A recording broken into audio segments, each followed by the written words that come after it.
yours, waiting on the sexy flow. Come get it all, are you gonna make me yours? Waiting on the sexy flow. I'm trying not to think about. मेरी उम्र उन दिनों 16 बरस थी और दिलावर खान निकाह के वक्त 60 साल का उम्र रसीदा बंदा था, जिसकी पहले से 2 बीवियां थी।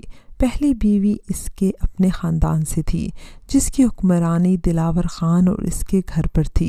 वो भारी भरकम ऊंचे कद की हामिल बड़ी रोबदार वाली औरत थी। सारा दिन पलंग पर बैठी हुक्का गड़गड़ाती रहती। हवेली का सारा निज़ाम इसी के हाथ में था। इसके पास एक मजबूत शीशम की लकड़ी से बनी छड़ी रहती थी। इस लकड़ी के इशारे से वो हर किसी को काम करने का हुक्म देती थी। अगर काम इसकी मर्ज़ी से ना होता तो मुलाज़मा हो के सोतन वो इस छड़ी से इसकी सही धुलाई कर देती। दिलावर ख़ान से सारा गांव डरता था, मगर वो अपनी बड़ी बीवी शमीम से डरता था।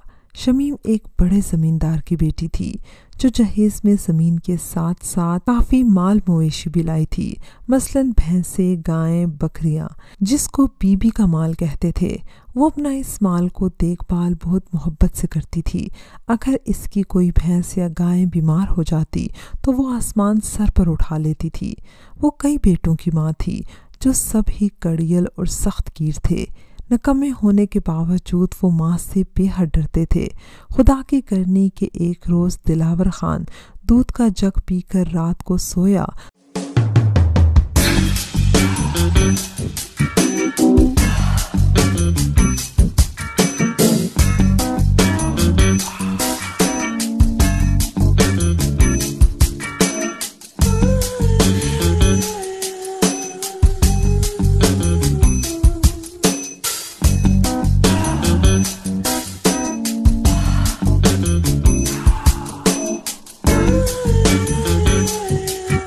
तो सुबह न उठ सका।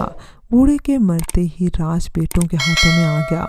उन्होंने एक सुतेली माँ को कुछ ज़मीन देकर इसके मैके भिजवा दिया, क्योंकि वो एक बेटी की माँ थी, जबकि मुझे एक शख्स के हाथ 1 लाख रुपए की एवज़ फ़रोख्त कर दिया। ये कह कर के तुम्हारे बाप ने कर्ज देना था, वो हमने वसूल कर लिया है। तुम किसी ज़मींदार की नहीं, एक गरीब हारी की बेटी हो, इसलिए तुम्हारी जगह हमारी हवेली में नहीं। गो के इलाके में इज़्ज़तदार ज़मींदार और इनके बेटे ऐसे नहीं करते, मगर दिलावर ख़ान के लड़के न जाने किस कमाश के थे कि बाप की इज़्ज़त को उन्होंने बेच दिया। ख़रीदने वाले शख्स ने मुझे आगे एक और आदमी के हाथ फ़रोख्त कर दिया, जो कि इस बाज़ार का रहने वाला था। वो मुझे लाहौर के रंगीन बाज़ार ले आया। जिस घराने ने ख़रीदा, इसकी मालकन के पास मेरी हम उम्र 3 और लड़कियां भी थी, जिनको वो अपनी बेटियां कहती थी। इस औरत का नाम रूबी था। रूबी दाता दरबार हर जुमेरात को सलाम करने और हाज़री देने के लिए जाती थी। किसी जुमेरात वो हम चारों को भी साथ ले जाती थी। इस बार चूँकि ईद करीब थी और सड़क पर कुर्बानी के जानवरों के रेवड़ भी इंसानों की भीड़ में शामिल थे, मुझे अपने ग्रुप से खिसकने का मौका मिल गया। आपकी गाड़ी का दरवाज़ा खुला था, इत्तेफाक से वो लॉक न था और आप लोग जान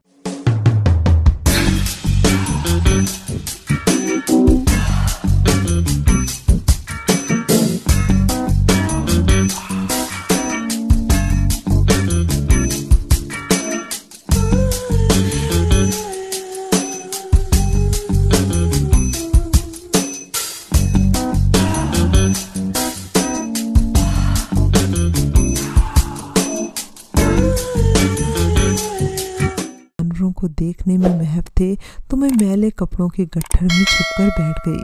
ट्रैफिक के शोर ने आपकी तवज्जो इधर ही रखी, तब ही बखैरियत व आफियत आपके घर पहुंच गई हूँ। रूबी बहुत तेज़ औरत है, इलाके के सारे थानेदार उसको जानते हैं। वो मुझे ढूंढ निकालेगी। सिर्फ एक ही सूरत में वो मुझे यहाँ से नहीं लेके जा सकती, अगर मेरा निकाह पढ़ा दिया जाए। बेशक आप लोग जाली निकाह पढ़ा लें, लेकिन मुझे एक रात की दुल्हन बना दें। इस तरह वो औरत मुझे यहाँ से नहीं ले जा सकेगी। बानो अपनी कहानी सुना चुकी तो हम सब दम बखुद बैठे रह गए। हर एक यही सोच रहा था कि अब बानो को कहाँ रखा जाए और इसका निकाह कैसे पढ़ाया जाए और किससे पढ़वाया जाए, जबकि वो कहीं भी जाने को तैयार न थी। अहमद की वालदा यानी कि मेरी खाला इसे अपने घर रखने पर भी आमादा न थी, क्योंकि घर में इनकी अपनी बच्चियां थी। अहमद ने फौरन बानो को कहा, तुम परेशान ना हो, वो औरत अब तुम्हारा कुछ नहीं बिगाड़ सकती। तुम अब हमारी पनाह में हो, कोई तुम्हारा बाल भी बीगा नहीं कर सकता। मुझे लंदन वापस जाना था, लेकिन बानो को किसी महफूज पनाहगाह तक पहुंचाने से पहले मैं लंदन नहीं जाना चाहती थी। दारुल ईमान भी खाला की नज़र में कोई महफूज जगह न थी और ये लड़की वापस अपने गांव भी जाने पर रजामंद न थी। अजीब उलझा हुआ मामला हो गया था। बहरहाल फिर